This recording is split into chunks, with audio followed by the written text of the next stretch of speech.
Tonight, more than 200 years after a former colony won the right to determine its own destiny, the task of perfecting our union moves forward.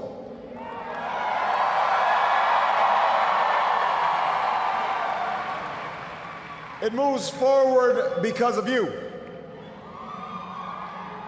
It moves forward because you reaffirmed the spirit that has triumphed over war and depression, the spirit that has lifted this country from the depths of despair to the great heights of hope, the belief that while each of us will pursue our own individual dreams, we are an American family and we rise or fall together as one nation and as one people.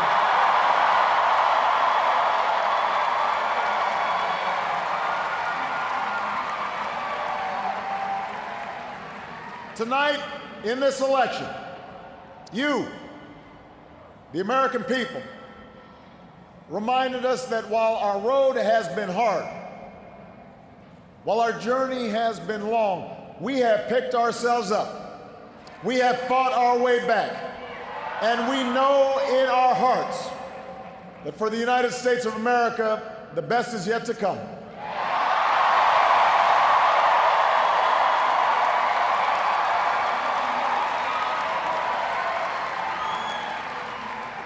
I want to thank every American who participated in this election.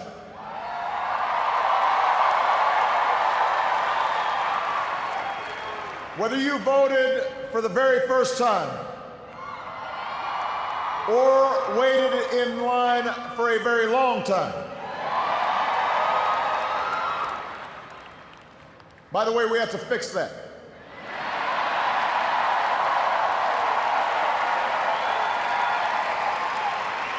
Whether you pounded the pavement or picked up the phone.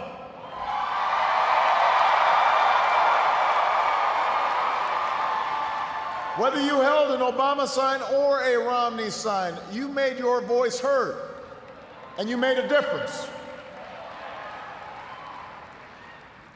I just spoke with Governor Romney, and I congratulated him and Paul Ryan on a hard-fought campaign.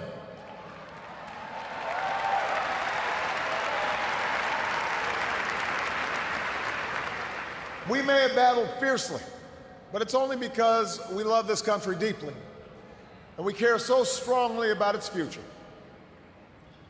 From George to Lenore to their son Mitt, the Romney family has chosen to give back to America through public service, and that is a legacy that we honor and applaud tonight.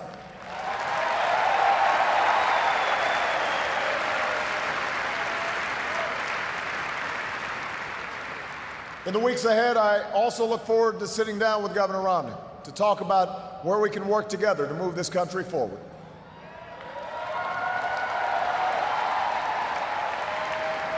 I want to thank my friend and partner of the last 4 years, America's happy warrior, the best vice president anybody could ever hope for, Joe Biden.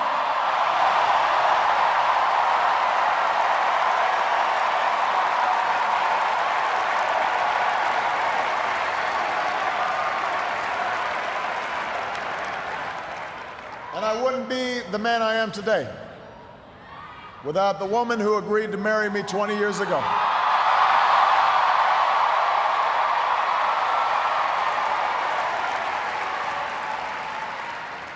Let me say this publicly, Michelle, I have never loved you more. I have never been prouder to watch the rest of America fall in love with you too, as our nation's First Lady.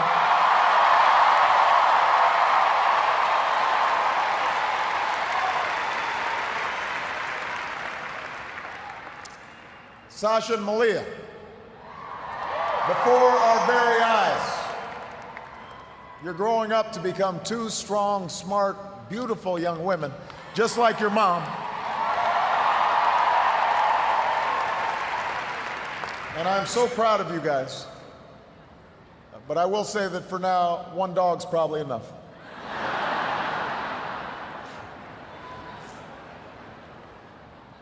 To the best campaign team and volunteers in the history of politics.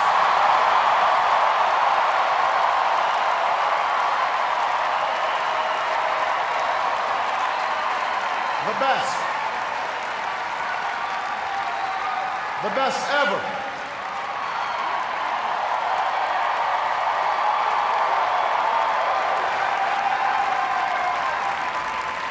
Some of you were new this time around, and some of you have been at my side since the very beginning.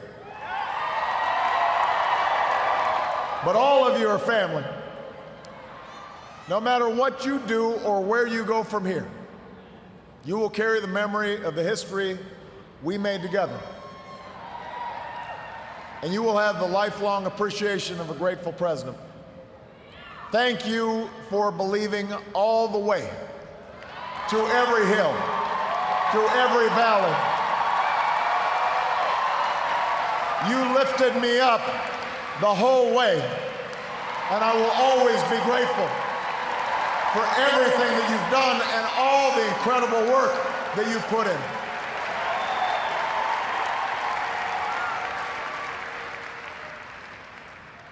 I know that political campaigns can sometimes seem small, even silly. And that provides plenty of fodder for the cynics who tell us that politics is nothing more than a contest of egos or the domain of special interests. But if you ever get the chance to talk to folks who turned out at our rallies and crowded along a rope line in a high school gym, or saw folks working late at a campaign office in some tiny county far away from home, you'll discover something else. You'll hear the determination in the voice of a young field organizer who's working his way through college and wants to make sure every child has that same opportunity.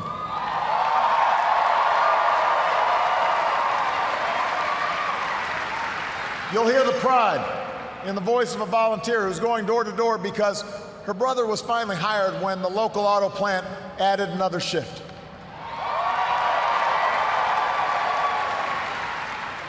You'll hear the deep patriotism in the voice of a military spouse who's working the phones late at night to make sure that no one who fights for this country ever has to fight for a job or a roof over their head when they come home.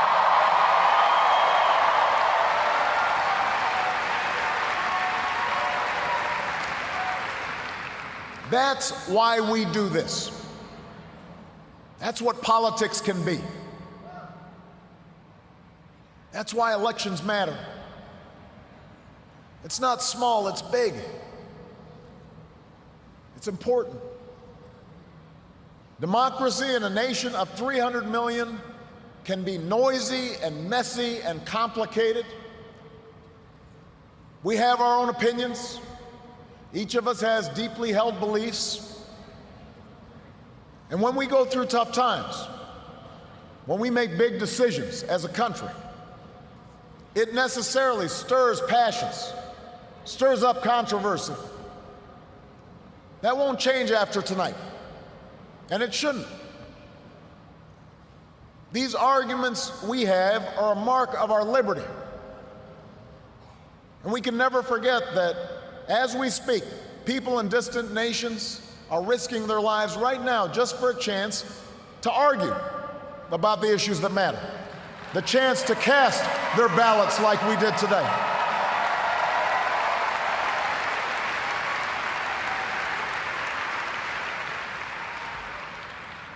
But despite all our differences, most of us share certain hopes for America's future. We want our kids to grow up in a country where they have access to the best schools and the best teachers.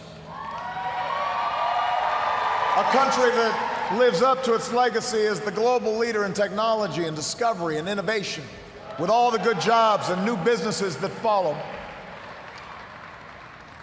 We want our children to live in America that isn't burdened by debt, that isn't weakened by inequality, that isn't threatened by the destructive power of a warming planet.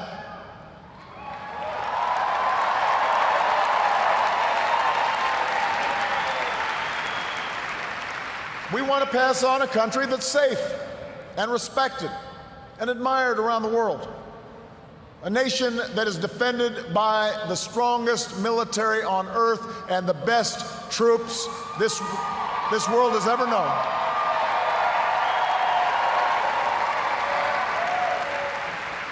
But also a country that moves with confidence beyond this time of war to shape a peace that is built on the promise of freedom and dignity for every human being.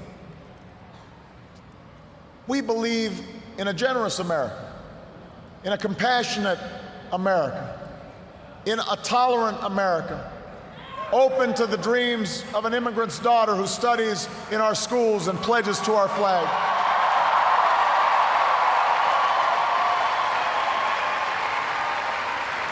To the young boy on the south side of Chicago who sees a life beyond the nearest street corner.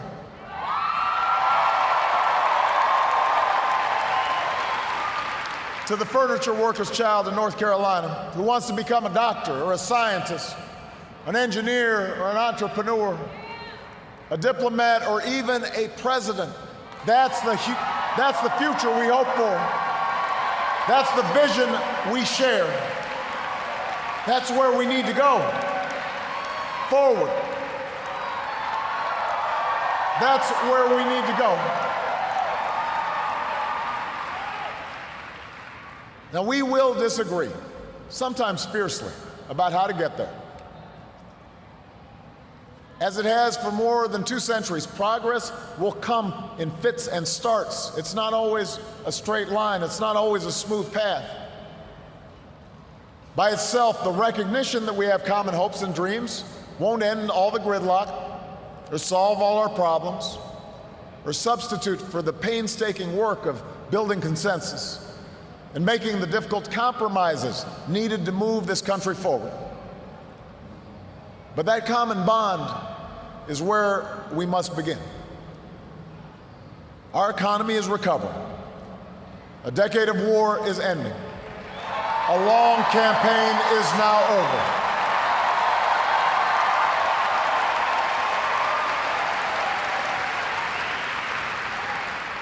And whether I earned your vote or not, I have listened to you.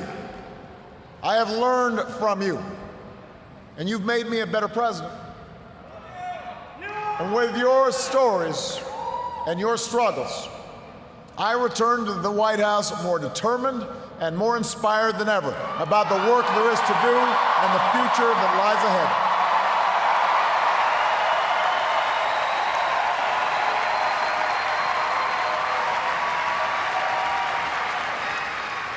Tonight, you voted for action, not politics as usual. You elected us to focus on your jobs, not ours. And in the coming weeks and months, I am looking forward to reaching out and working with leaders of both parties to meet the challenges we can only solve together, reducing our deficit, reforming our tax code, fixing our immigration system, freeing ourselves from foreign oil. We've got more work to do.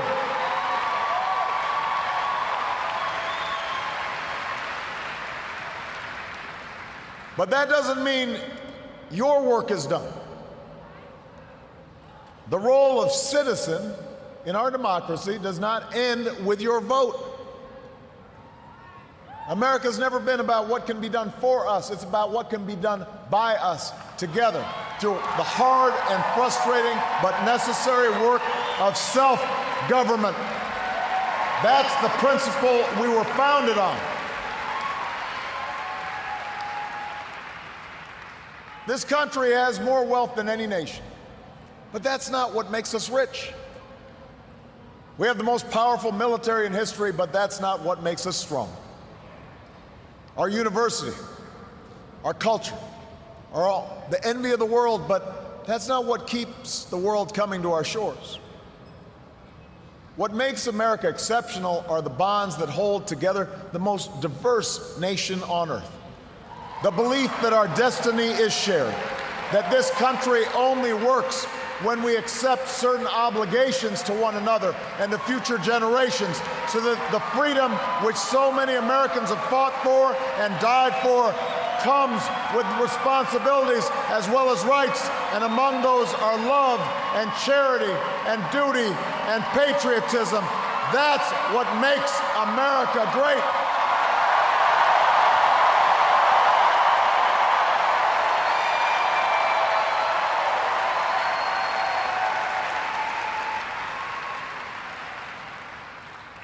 I am hopeful tonight because I've seen the spirit at work in America.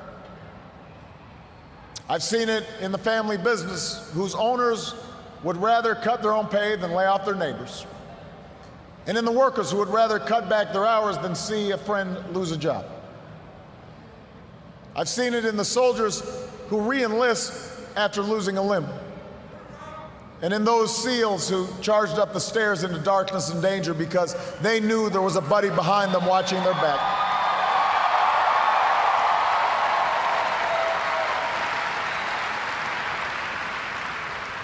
I've seen it on the shores of New Jersey and New York, where leaders from every party and level of government have swept aside their differences to help a community rebuild from the wreckage of a terrible storm.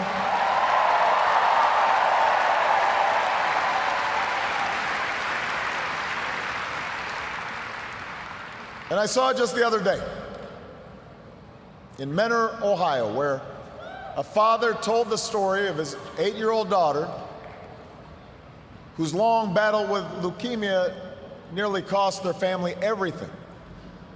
Had it not been for health care reform passing just a few months before the insurance company was about to stop paying for her care.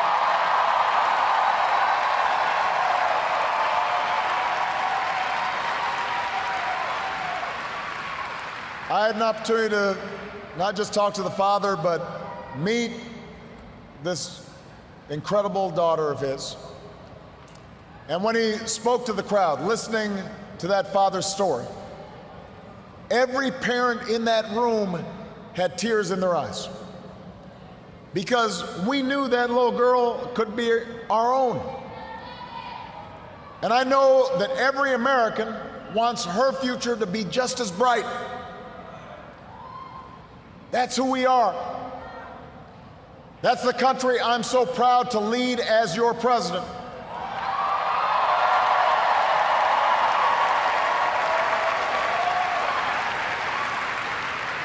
And tonight, despite all the hardship we've been through, despite all the frustrations of Washington, I've never been more hopeful about our future.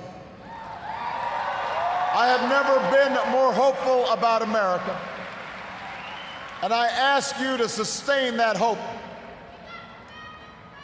I'm not talking about blind optimism, the kind of hope that just ignores the enormity of the tasks ahead or the roadblocks that stand in our path. I'm not talking about the wishful idealism that allows us to just sit on the sidelines or shirk from a fight. I have always believed that hope is that stubborn thing inside us that insists, despite all the evidence to the contrary, that something better awaits us, so long as we have the courage to keep reaching, to keep working, to keep fighting.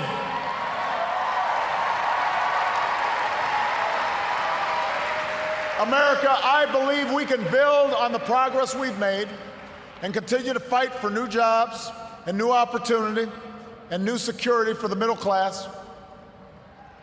I believe we can keep the promise of our founding, the idea that if you're willing to work hard, it doesn't matter who you are or where you come from or what you look like or where you love.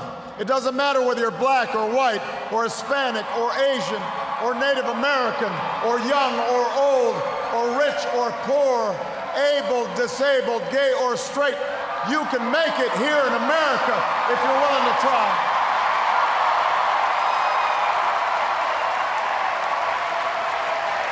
I believe we can seize this future together because we are not as divided as our politics suggests. We're not as cynical as the pundits believe.